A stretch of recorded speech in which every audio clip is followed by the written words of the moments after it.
But these men who still have their beard but wear a dress and say, "You must call me woman," that is insane. Nobody can take someone like that seriously. Using women's spaces, but you have done nothing to make yourself even look like a woman or act like a woman, and you still talk with your low voice and demand that people treat you like a woman and accept you as a woman. That's insanity. I honestly believed that taking female hormones could physically change my male body into female. It's kind of like putting a new paint job on a car and expecting the car to change make. Take a Chevy and put a new paint job and expect it to turn into a Ford. That's what taking hormones is like. Well, hello YouTube fam. Laurel here. I wanted to make another video about autogynephilia. This is a topic that is coming up a lot lately around the whole trans thing, the whole transgender identity. Recap real quick, I'm a detransitioner. I lived most of my life believing honestly that I was somehow born in the wrong body, that I was really female inside, had a female mind, and that somehow I was born with some birth defect that made me look like a man. And this was because I was told this was possible. I grew up with natural biological male feelings in my body, natural sexual feelings towards females that all males biologically have. I said all males biologically have an attraction to females. It is a biological thing. Regardless of whether you identify as gay, queer, or whatever your biology is, as a human, your male biology makes you naturally sexually attracted to females. This is a natural human biological evolution. And it's in us to ensure that our human population continues, right? It is natural. And what happens is some people grow up in households being exposed to certain things that make them feel like they have to adapt that, they have to change it, and so they become gay. Nobody is born gay. That is a very controversial thing to say, I know. But understanding biology the way I do, understanding that biology is what is beneath everything. Anything going on in your mind, that is something that was formed in experience. We have a biological law, a biological rule. If you are born male, you are naturally going to be attracted sexually to females. But like I said, the only way that changes is through experience and perspective and exposure to things and traumas that cause you to have to adapt that and become something different. There's nothing wrong with being gay, and the same goes with being trans. I grew up the same way, with natural, perfectly natural male physical attraction to females. However, I also grew up in a household where my mother was constantly sexualizing everything. Like, she wouldn't even let me.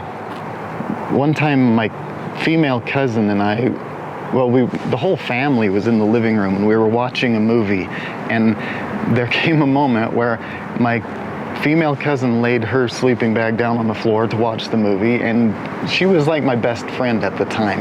And so I put my sleeping bag down next to her just to lay there and watch the movie. There was absolutely no intent to do anything whatsoever, but my mom did something like and got my attention, and she told me to move to a different spot.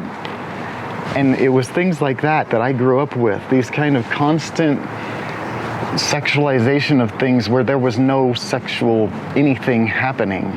Like, she wouldn't let me give a young girl a ride to town when she needed a ride from our house, one of my sister's friends, because somebody might think something bad, might think I was going to do something to her, or that I don't know what it was, but that combined with being raised in the Mormon church, where I literally grew up with this idea that these sexual feelings I was having in my body were wrong. Like, if I had a sexual attraction toward a female, I literally felt like, because I was taught that you had to be married to anyone you were sexual with, you could not be sexual with anyone you were not married with in the Mormon church, and in a lot of religions believe that, Catholic Church, for example. I grew up with this idea that these feelings I was having were wrong, were something that I had to suppress, that it was not okay to feel them.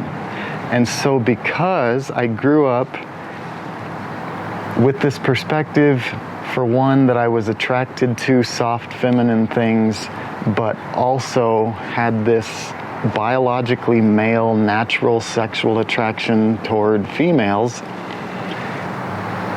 in time I had to do something with that. I had to adapt it. And it became a very weird maladaptation where I then identified as a girl, or thought I was supposed to be born a girl. And clearly I was in a male body. I clearly had these natural, biologically male feelings towards girls, but it was wrong to. So what do I do with that? I can make that sexual feeling towards myself, right? And then it's not wrong. It's like a victimless crime sort of thing. If it's me who's having the sexual feelings and it's about me, then that's okay, right? And I didn't really acknowledge that this was what happened to me until just recently, just in the past couple of weeks, after, for one, watching this excellent documentary, which is very inflammatory towards trans-identifying people, and it was hard for me to watch. It's a documentary called The Wives of Trans Men, and typically trans men means people that were born female and then changed to women, but in this case, it's recognized that people who identify as trans, who were born male, they're still men, regardless of what they identify as. Biologically, you're still a man. I was always a man, no matter what I identified it with, no matter what hormones I took or what surgeries I had, I was always still a man. And so watching this documentary, hearing from all of these wives that struggled in their marriage and watched their husbands go down this path of thinking that he had to transition and taking hormones and things, it was so hard for me to watch because I recognized what I put my wife through doing this, that it is a very selfish, self-centered thing to do. And it's very narcissistic in nature because all you care about is you. All I cared about was, I have got to do this. This is what I have to do to be happy. I will not be happy in life or authentically who I really am unless I do this. And so I took it on as an identity, and I told my wife and everyone else, and I've made all these videos talking about how I literally identified as a female since I was 4 years old, and that's why I transitioned, when the reality was that I was biologically male. I never actually identified as female as a child. I didn't even know to do that. Like I said, what happened was I had natural male biological sexual feelings toward females and grew up believing that was wrong somehow, and that I needed to suppress it and adapt it. And so I adapted it to sexual feelings toward myself, which then got so bad that it then did become my sense of self, a sense of identity, to where I literally felt like I had to become a woman to be okay in this life. And it's so tragic. I've recognized recently how, because I was sold this idea that it was possible to be born this way, for many years, I thought I was born that way, and many trans people will say, I was born this way, this is who I am, I have to transition to be my authentic self. But it is becoming more and more clear that what actually happened is a weird sexualization of oneself. it is becoming very clear and obvious that the majority of trans men, of men who think they're women, are autogynephiles. And like I said, I was in denial about this for a long time because it's one of those, it kind of has like one YouTube video we watched yesterday, the woman said it has an ick factor to it. It is. It's like icky to think that men think they can take women's spaces and take over being a woman when they weren't legitimately born as a woman. And it is sickening to me that the mental health system that is there, supposed to help you, supposed to guide you, supposed to help you find who you actually are, the mental health system is who is perpetuating this ludicrous idea that it is possible to be born with this condition.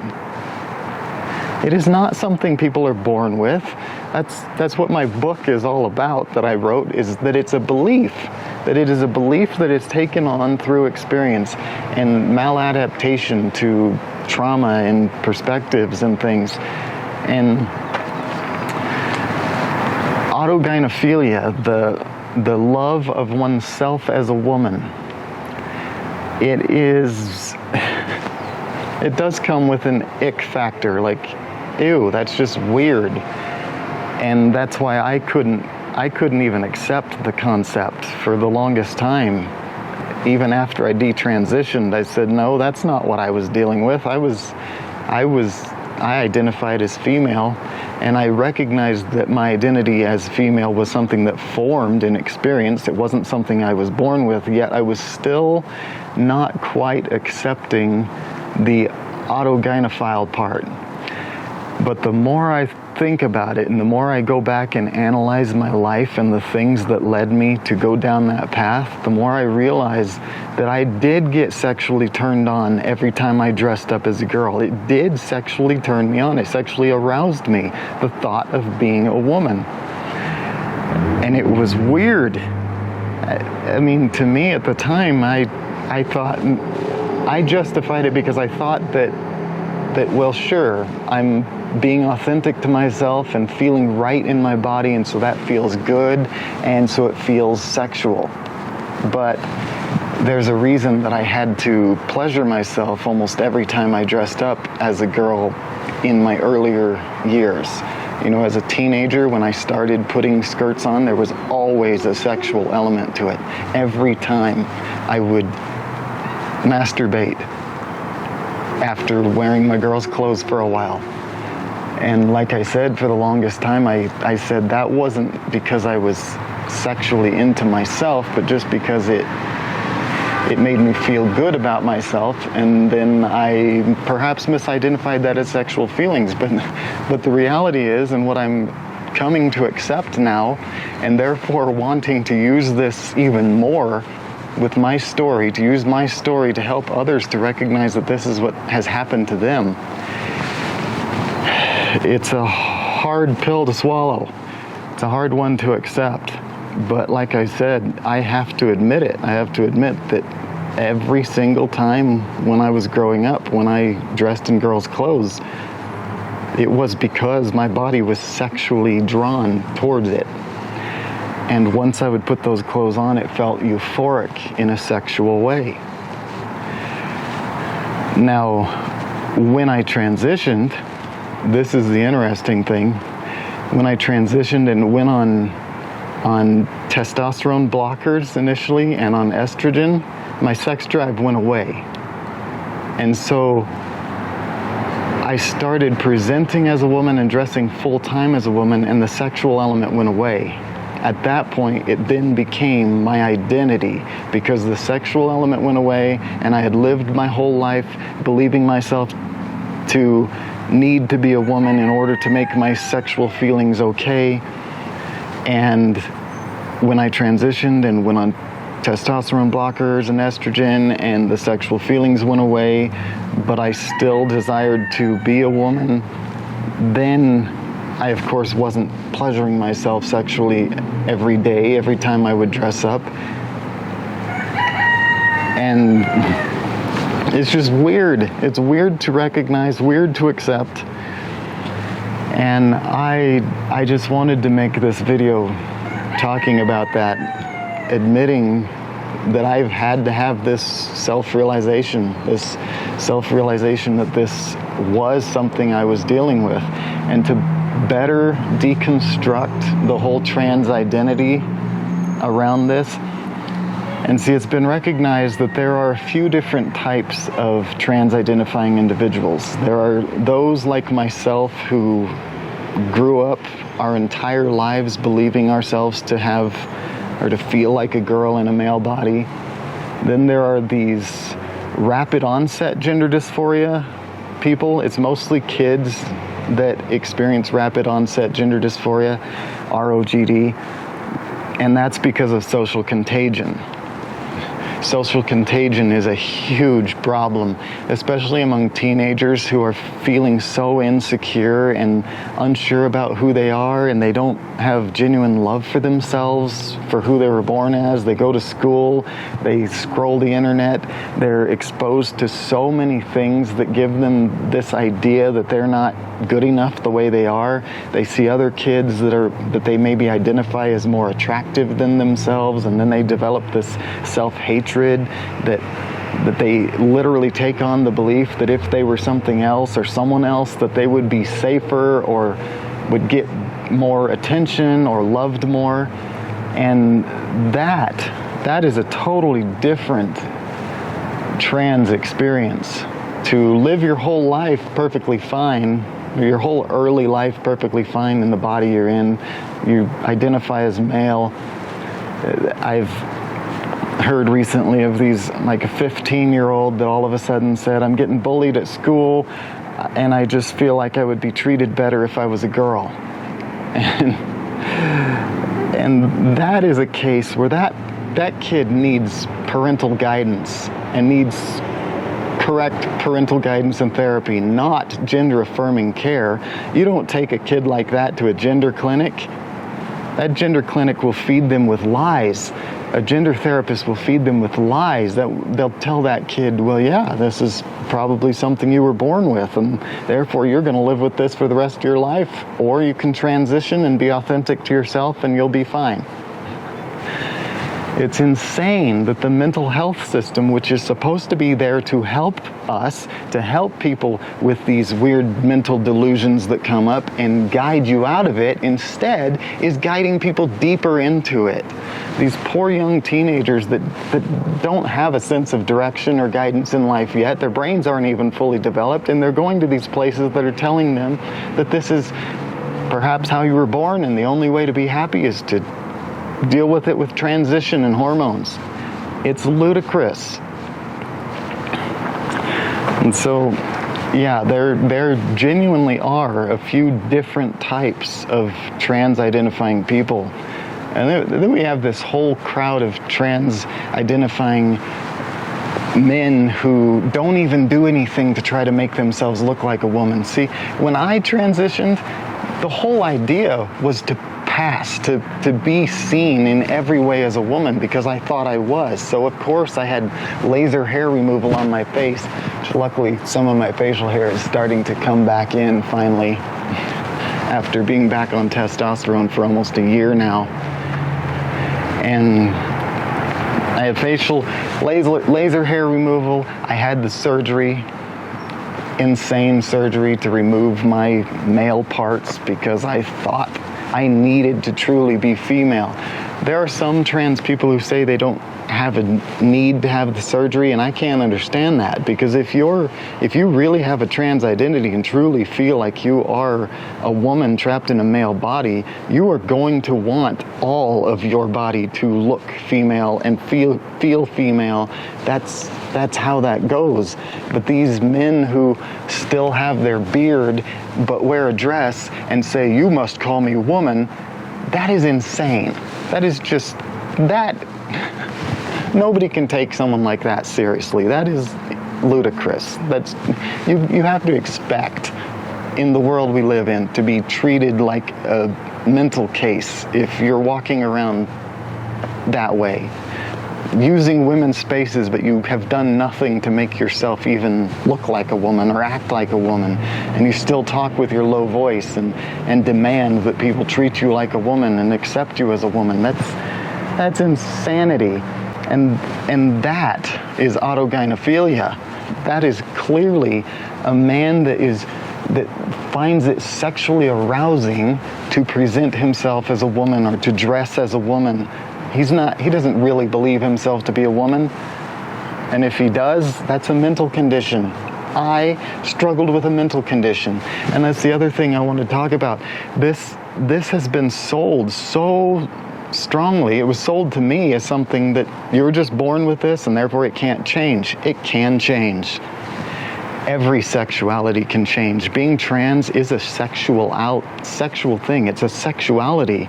I used to argue that that the T shouldn't be in LGBTQ because I was like, lesbian, gay, bi, those are sexualities, but then trans is an identity, and I thought it doesn't belong in there. But now I have to recognize that it does actually belong in there because it is a sexuality. Being trans is a sexuality, unless it's one of these teenagers who is suffering from a social contagion experience where they don't actually identify as female or male, but like these poor young girls in this world who grow up believing that they'll have a better life and be treated better if they live as a man, and so they transition to be a boy and take testosterone and everything, and then a few years later they're like, well damn, this isn't any better, I'm not any happier, and then they go back to living as a girl, but now they suffer from the terrible poisonous effects of putting testosterone into their female body. A body that is born one biological gender demands the correct hormones to continue throughout their life that the body was formed with. So like my male body was formed with testosterone, and therefore it needs testosterone for the rest of its life in order to function properly. I was told that this trans identity was something I was born with, and therefore the only answer was to take cross hormones, to take female hormones that would make my body into a female. I literally believed, after all the research I did online, everything I saw and watched other people's transition videos and things, I honestly believed that taking female hormones could physically change my male body into female. It's kind of like putting a new paint job on a car and expecting the car to change make. Take a Chevy and put a new paint job and expect it to turn into a Ford. That's what taking hormones is like. The only way to make a body actually the other gender is to go back to the beginning of time, gestation, and start that body forming on the correct hormones from the beginning. You can't feed a body different hormones. It's only going to make slight changes. Feeding a male body female hormones, yes, causes the breasts to grow a little, causes the face to become a little softer and more feminine looking.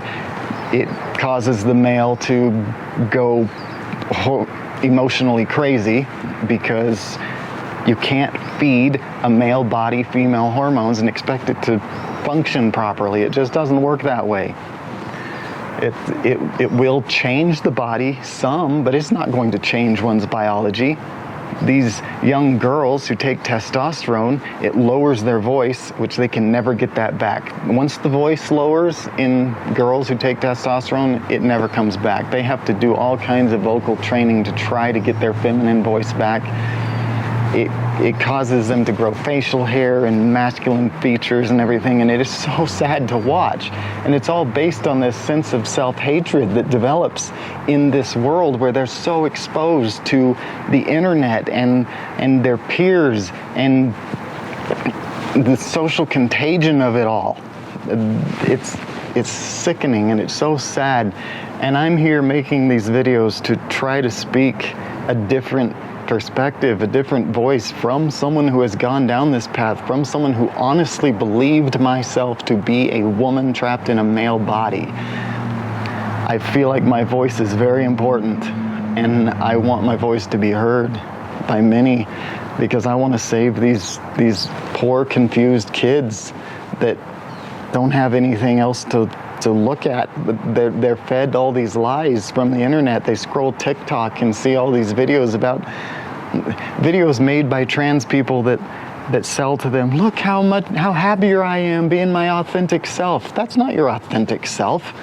Authenticity is your biology.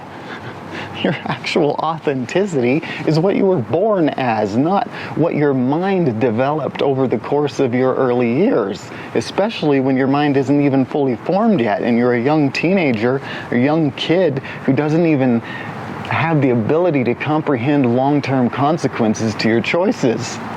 You can't make these kind of decisions to pump your body full of the opposite sex hormones, and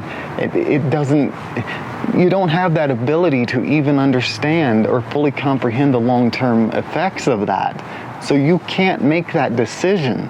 And these parents that take their young kids to a gender clinic to get them started on the hormones so that they'll be happy and be able to live authentically, this is lunacy. We have strayed so far from actual parental guidance. Parents are so scared now because society tells them, or there's been people who have had their kids taken away from them, or their kids will run away because they're not affirming of their gender identity. What these parents need are firm, loving parents that say, I see you're struggling. I see you have these body image issues. You don't like yourself. You're exposed to all this stuff that's trying to tell you that this is the answer. This is not the answer. I'm your parent. I love you. You are perfect just the way you are. You're not doing this. You are not going to go on hormones because it will destroy you. You are not going to transition. This is not okay. These kids need to be guided. They need help. They don't need affirmation. Affirmation is dangerous. Affirmation is destroying these young kids. It is not allowing them to be their authentic self. Like I said, your authentic self is your biology. An identity is formed in experience, time and experience and perspectives and everything you're exposed to. Every little stimulus you receive as you're growing up is forming the tapestry of what your life is. And so I just wanted to make this video talking more about that, about the autogynephilia aspect of it that I had to finally recognize in myself and accept, and now use that. I think it puts me in a far better place now to use my message for good, to really, really pound the message that one sexuality is not something you're born with. You are born male or female, and biologically you are naturally going to be attracted to the opposite sex because that is what nature provides. That is what nature causes in our body biologically. And like I said, I know that's going to be a controversial thing for me to say because there's a lot of queer identifying people that watch my channel that are going to say, wait, you're telling me that I'm invalid, that it's wrong for me to be gay. I'm not saying it's wrong for you to be gay, just like it's not wrong for you to want to live in a certain place or want to wear a certain color. The reason you want to wear a certain color, the reason you're drawn to that color is because of your experience, not because you were born with a draw towards that color. It's just not how it works. Anything that we think or is in the mind is developed through experience. It's not something we're born with. And even sexual attraction, sexuality is not something we're born with. It's something that develops through experience. Trans identity is a sexual identity, and we have to admit that. We have to teach it properly, teach the biology. I love you all. Here's my Jeep project in the background. I got this Toyota turbo diesel engine that I installed in it. There's the body laying over there. I'm still working on it. It's gonna be really cool. It's gonna be up for sale as soon as I finish it. That's what this is. It's a project to sell. So, thanks all for watching. I love you all. Please share my videos. Please remember to like and subscribe if you're not already subscribed. because I have a lot more to share. Thanks.